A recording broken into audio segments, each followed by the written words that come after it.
How are you? I hope you are fine and enjoying the videos.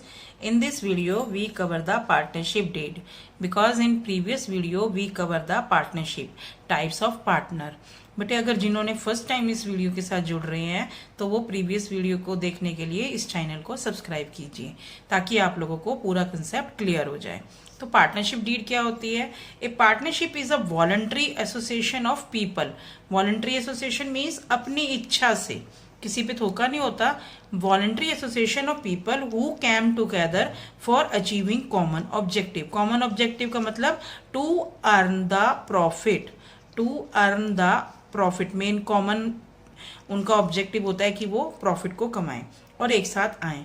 In order to enter into partnership a clear agreement with respect to the terms, conditions and all aspect of concern the partner is essential. यानी कि agreement है, agreement में सारी की terms, conditions और जितने भी partner से कंसर्न होते हैं वो सारी चीजें होनी चाहिए, so that there is no misunderstanding later among the partners. यानी कि बाद में कोई उनके बीच में कोई भी मिसअंडरस्टैंडिंग नहीं होना चाहिए। बेटा जो ये एग्रीमेंट होता है दो तरह का होता है, oral agreement and written agreement. Oral agreement से भी आपकी पार्टनरशिप फॉर्म हो सकती है, लेकिन अगर आप रिटर्न एग्रीमेंट कराते हैं which is that is more safe and due to its advantages, लोगों को ये ज्यादा प्रेफर करते हैं because which is govern under the partnership act 1932। It is an become evidence of their partnership. बेटे ओरल में तो जस्ट आपकी म्यूचुअल अंडरस्टैंडिंग होती है। म्यूचुअल अंडरस्टैंडिंग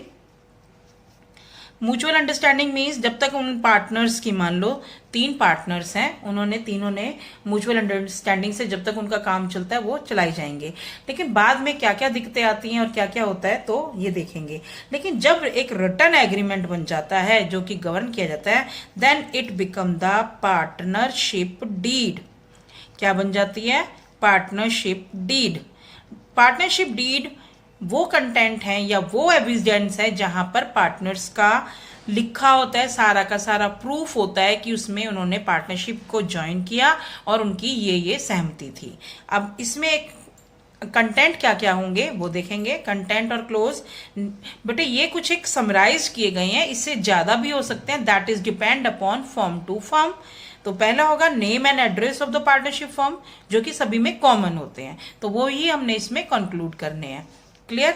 उसके बाद है name and address of the partners, name and address of the partner, nature of business to be carried on by the firm, यानी कि आपके बिजनेस का नेचर कैसा है, location of the business, amount of capital invested by each partner, कि कितने partners हैं और उन्होंने कितने कैपिटल को लगाया हुआ है। कई बार ड्यूरेशन ऑफ पार्टनरशिप, मैंने आपको partnership at will, partnership journal, तो उसमें duration on the basis of duration भी बताई थी ना, तो यहां पर उसमें ड्यूरेशन भी क्लियर करनी है अगर कोई पार्टिकुलर ड्यूरेशन है तो।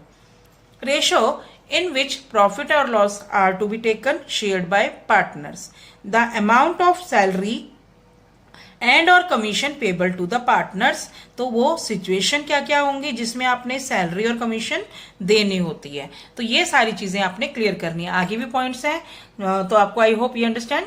Procedure for preparing accounts and their auditing, कि आपने किस मेथड से अकाउंट्स को प्रिपेयर करना है और कौन ऑडिट होगी और कैसे होगी। Duty and responsibility of each partner, क्या क्या ड्यूटीज और रिस्पॉन्सिबिलिटीज भी होती हैं उनकी। फिर interest on loan of partner to the firm, यानी कि पार्टनर ने इंटरेस्ट दिया फर्म को, तब उसमें कितना इंटरेस्ट देना है। जैसे मान लो ABC 3 पार्टनर है, ए ने फर्म को लोन दिया तो फर्म उसके ऊपर कितना इंटरेस्ट देगी। बट ये तुम लोगों को नॉलेज के लिए बता दूं कि अगर डीड में मेंशन है तो उतना ही मिलेगा rate of interest on loan, और अगर डीड में मेंशन नहीं है तो आपने @ 6% पर एनम, कितना 6% पर एनम इंटरेस्ट देना ही देना है। फिर इंटरेस्ट ऑन कैपिटल कितना देगी firm, interest to charge on drawing, कितना इंटरेस्ट चार्ज किया जाएगा अगर कोई पार्टनर फर्म में से ड्रॉइंग को विड्रॉन करता है। आई होप यू अंडरस्टैंड।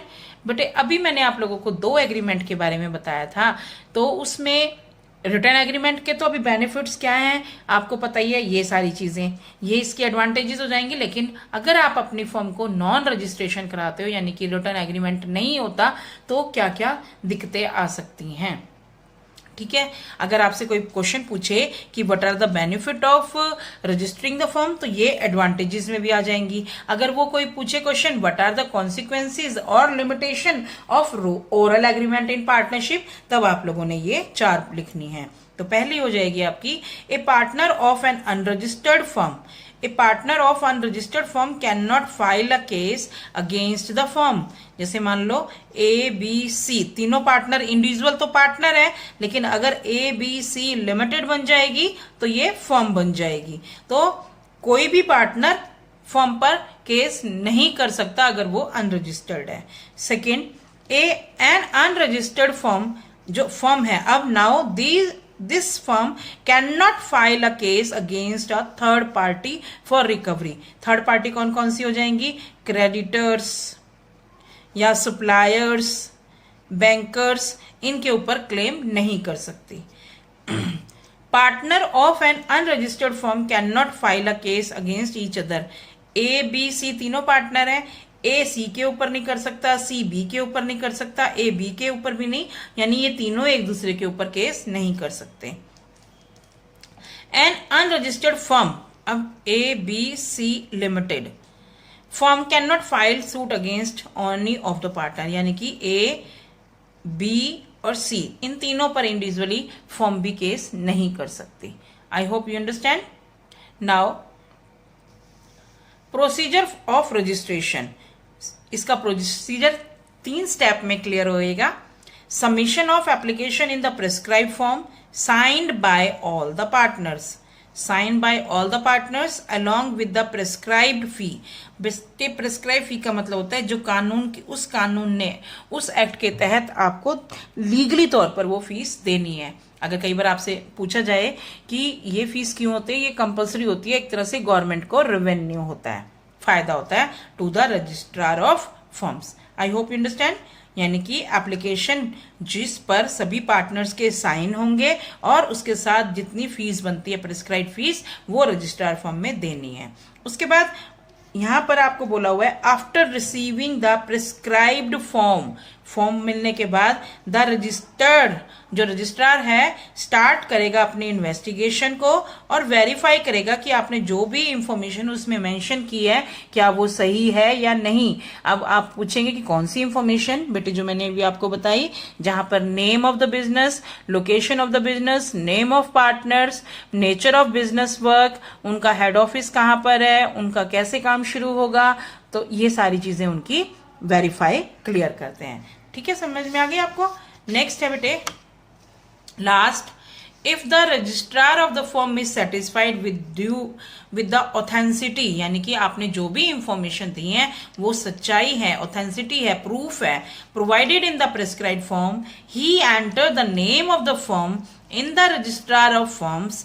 ठीक है, वो रजिस्ट्रार के 1932 के एक्ट के तहत, याद रखना पार्टनरशिप एक्ट 1932 एक्ट के तहत आपकी फर्म को उसमें रजिस्टर कर लेता है और आपको issue a certificate of registration, यहां पर एक सर्टिफिकेट इशू कर देता है। उसके बाद आप अपनी फर्म को लीगली तौर से चला सकते हैं, which is a conclusive proof of the existence of partnership firm.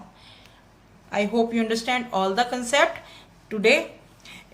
If you like the video, share the video and subscribe the channel for more notification and for more videos. Thank you.